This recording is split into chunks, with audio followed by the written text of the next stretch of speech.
tous. Madame Aubergeon, quelques mots d'introduction peut-être peu nécessaires. Vous êtes sévrienne, vous êtes agrégée de sciences physiques, vous êtes ingénieur en chef de mine, vous avez commencé votre carrière en 85, si je ne m'abuse, environ une carrière d'Île-de-France. Vous êtes ensuite passé à la présidence de la République en charge des négociations. En 95, vous rejoignez Lazare Frères, en 97 Alcatel, et en 99, vous êtes nommé par Dominique Strauss-Kahn à la tête de la COGEMA, qui devient Areva, où vous restez jusqu'à l'été dernier. J'étais dans l'idée de vous raconter ce qui est un peu au sujet qui a un rapport évident avec votre cercle, qui est les problématiques de négociation au sein du système public, ce que j'ai pu quand même, je dirais, tester en grandeur réelle à travers la création d'Areva, Jacques Chirac, Lionel Jospin, Dominique Strauss-Kahn. Ils sont venus me rechercher au mois de juin. J'ai dit oui, et je suis arrivé dans un système COGEMA qui était extraordinairement bunkérisé.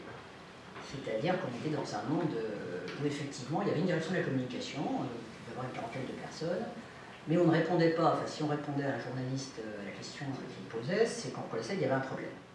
Et on a décidé de prendre le contre-pied assez complet du système. C'est un bunker, très bien. On va ouvrir les portes et les fenêtres.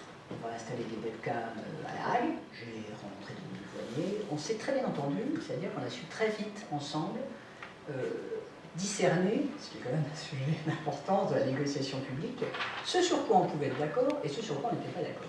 Premier chantier, l'aspect sociétal. Deuxième chantier important, l'aspect économique.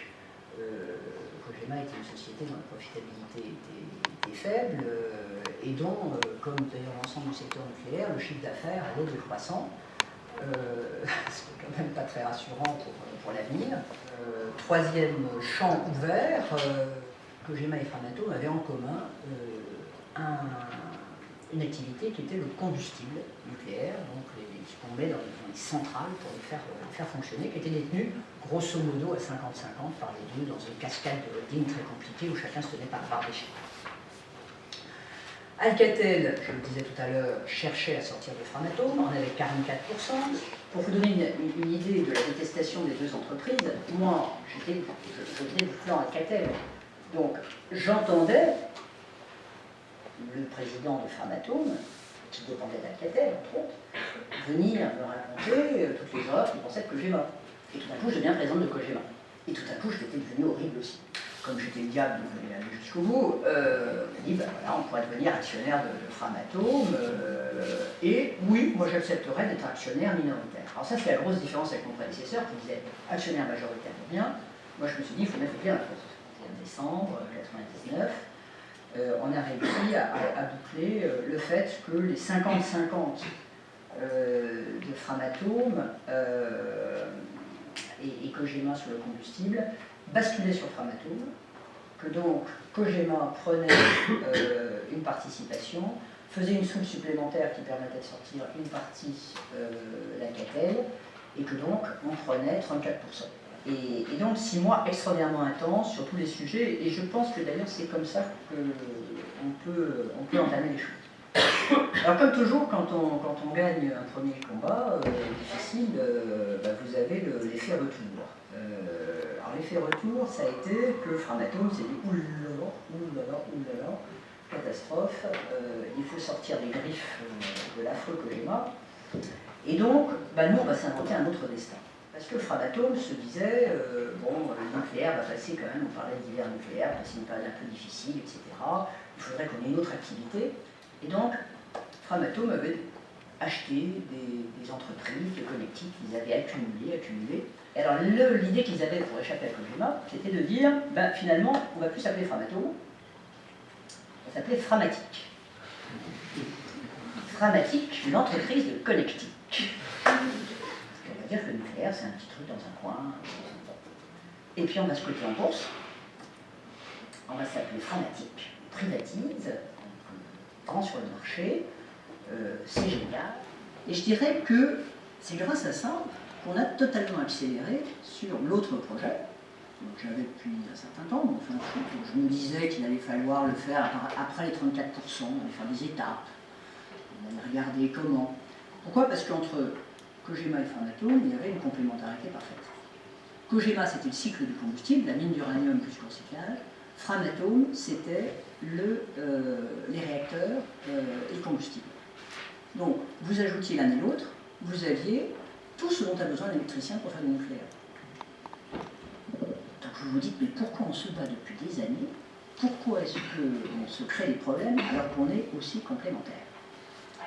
Mais pour faire jouer effectivement ces complémentarités, il fallait arriver à en faire qu'une seule entreprise. J'ai été bombardé de gens qui m'ont expliqué que ce projet n'aboutirait jamais. Alors, ce projet, on l'a mûri. Il fallait savoir comment la fusion elle-même se faisait. Il fallait mettre d'accord tous les actionnaires privés et publics. Alors, actionnaires privés d'abord, ça a été complexe, on y est à peu près arrivé, parce que chacun, Total, tout ça, voyait l'intérêt. Actionnaires publics. Alors, actionnaires publics, on est en cohabitation. Comment y est-on arrivé? Je vais prendre en vitesse acteur par acteur. Dominique Voynet, sur le fait que, certes, elle voulait la fin du nucléaire, mais elle ne voulait pas la mort du petit cheval. C'est-à-dire qu'il y avait des tas de salariés dans ces entreprises, et que ces salariés, il fallait qu'ils aient un job. Et donc, moi je lui ai dit, on va fusionner tout ça. Bon, moi je crois que ça a un formidable avenir. Vous me dites que non. Très bien, on n'est pas d'accord sur le sujet. Mais une fois que ça sera fusionné, si ça n'a pas un formidable avenir, et si effectivement le chiffre d'affaires continue à baisser, ça continue à tomber, etc., eh ben, ça sera plus facile de faire un deuxième métier et trouver du boulot pour tout le monde. Et c'est là-dessus qu'elle a dit oui. Laurent Fabius, c'est deux de ses conseillers compris. Un, que notre projet, ça avait un vrai sens, il y avait des vraies synergies, qu'on allait effectivement certainement donner un autre avenir potentiel à l'ensemble. Et puis, je crois qu'on leur a démontré que le projet d'en face n'était pas un bon projet. Alors après, il a fallu convaincre le niveau d'au-dessus. Côté Élysée, la préparation était à peu près adéquate, ce qui fait que quand le Premier ministre est venu en parler au Président, le sujet a été... voilà. Alors je vous passe des séances d'explication où je suis allé expliquer au Premier ministre, expliquer au Président, expliquer aux uns, aux autres, l'ensemble du sujet. J'ai passé quand même beaucoup de temps. Mais on a donc eu le feu vert en novembre 2000. Et après ça, moi, mon obsession personnelle, ça a été la vitesse d'exécution. Connaissant l'inconstance, dans un certain nombre de cas, des systèmes publics, il fallait aller vite dans la réalisation pratique. La naissance d'Areva n'a pas été faite dans la facilité. Et on a créé des synergies entre les différentes activités, et de nous développer à l'international. Alors le deuxième pari qu'on a fait, et c'est pour ça que j'aimais bien votre terme, une aventure industrielle moderne, on a fait le pari de la réindustrialisation française. On dit, il faut renouveler, il faut faire des nouvelles usines avec des niveaux de sûreté supplémentaires, savoir Eurodif va arriver en fin de vie, les mines ont besoin d'être renouvelées, etc. etc. Et bien ça demande de l'argent. On peut autofinancer une grande partie de ces investissements, mais on a besoin d'avoir une augmentation de capital pour avoir un bilan solide. Et on demande 3 milliards d'euros d'augmentation de capital. En 2004, Nicolas Sarkozy, ministre des Finances, donc octobre 2004, annonce l'ouverture large du capital d'Areva pour financer en augmentation de capital, pour financer ses besoins de développement. Et on se prépare très activement, on a nos banquiers, et on va être stoppé 24 heures avant le passage à la commission de privatisation par Thierry Breton. Alors Thierry Breton, vous me disiez finance, Hervé Guémard par lui pour des histoires immobilières.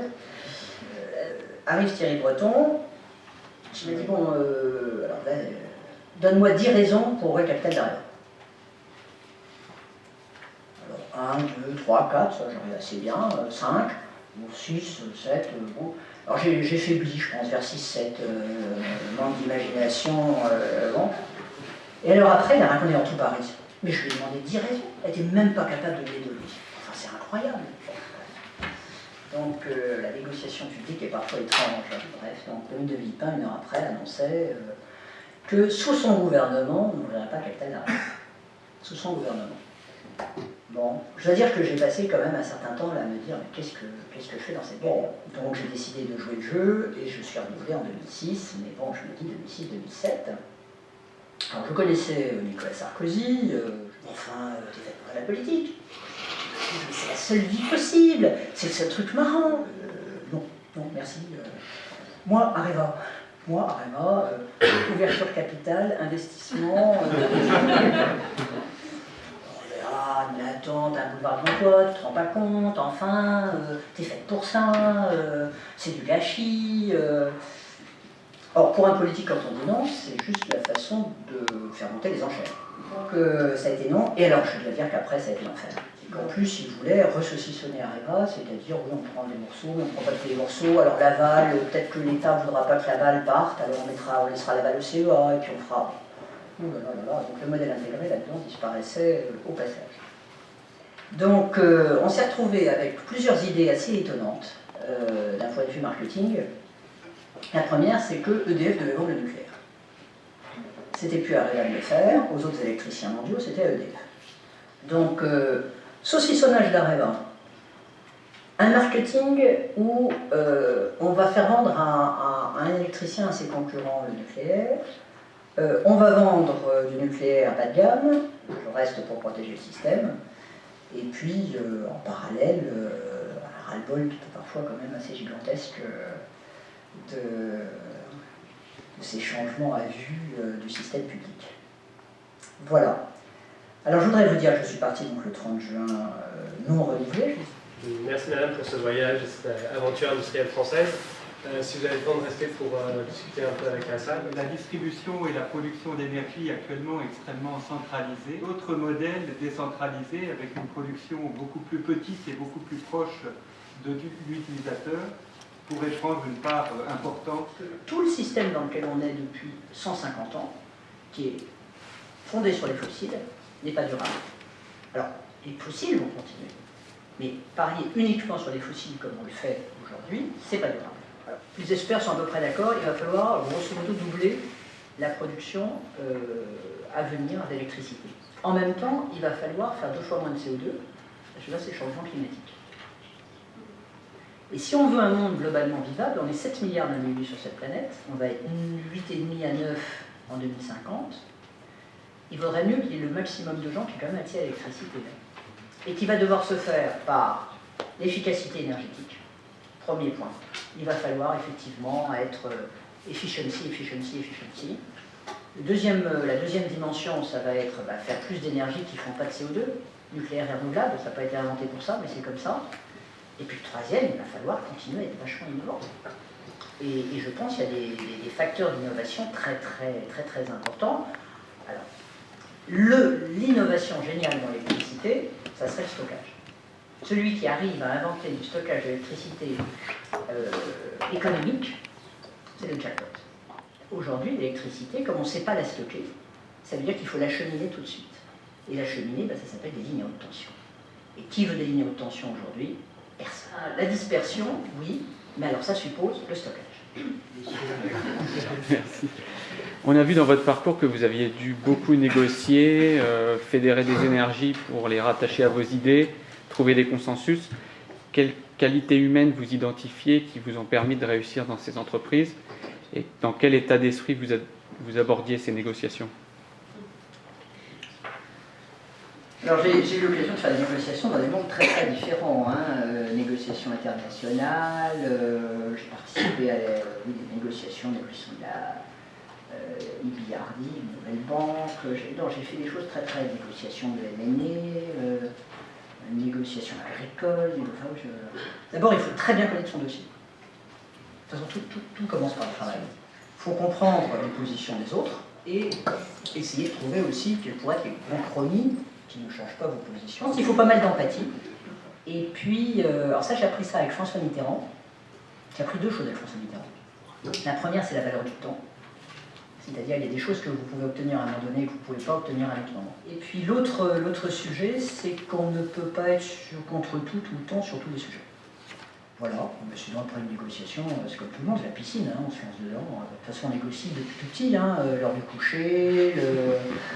Moi, je vois mon fils, c'est un négociateur né, c'est absolument épouvantable. Nous allons conclure le débat sur cette note. Je vais remercier encore une fois Madame Auberger.